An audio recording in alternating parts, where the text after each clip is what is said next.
বাসন মাজছিস তুই, তো এখন স্নান করবি। ও বলছে কি আজকে ঠান্ডা ঠান্ডা ওয়েদার, আমি স্নান করবো না।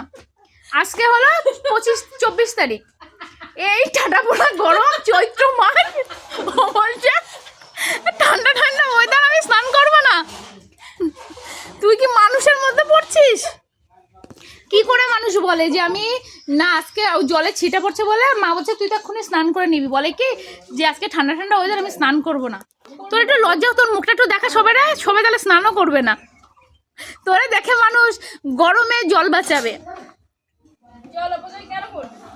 সেটাই।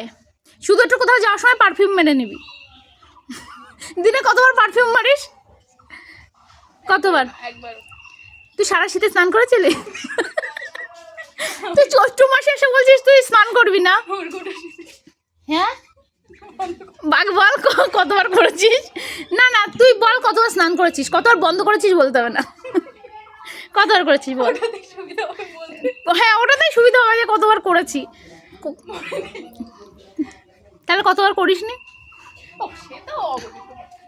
তাহলে কতবার করেছিস তাড়াতাড়ি বল।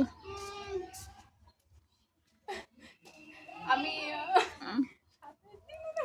7-8 দিন। এই না মনে হয় তার বেশি, মানে আমি ও প্রত্যেকদিন করেছিস না? প্রত্যেকদিন, ও মনে হয় 2 সপ্তাহ পরে একদিন করেছে, নাকি সপ্তাহে একদিন, 4 দিন পরে একদিন, 5 দিন। প্রথমটা যেটা বলেছি সপ্তাহে একদিন, ও মাসে একদিন, তোর ওরকমই মনে হয় করেছিস। শীতের মধ্যে গোটা একটা পারফিউম শেষ করে ফেলেছে সে, বুঝতে পারছো তাহলে? এই সেই পারফিউম দেখ এখন রয়েছে। তাহলে গরমে কতটা লাগবে? কেন গরমে তো স্নান করব। স্নান করবি? তুই তো এক্ষুনি বললি ঠান্ডা ঠান্ডা ওয়েদার, স্নান করবি না। বেশি গরমে করব বলেছি, ঠান্ডা ঠান্ডা ওয়েদারে করব সেটা তো বলিনি। আমার বিউটি বলে স্নান না, আজকে একটু হাওয়া দিচ্ছে, চৈত্র মাসে ঠাটা পড়া গরম, স্নান বন্ধ। আর কিছু? তাহলে তুই বাসন ধো। তোমরাও যারা যারা জল অপচয় করতে চাও না, স্নান বন্ধ করে দাও। এই গরমে স্নান করার দরকার নেই, এমনি তো ঘেমে যাবে, হাফ স্নান হয়ে যায়, গাটা মুছে নেবে, একটু পারফিউম লাগিয়ে নেবে আমার বোনের মতন, তাহলে কমপ্লিট। তাই করিস? আমি কি? তুইও তাই। হ্যাঁ ওটা আর বলিস না।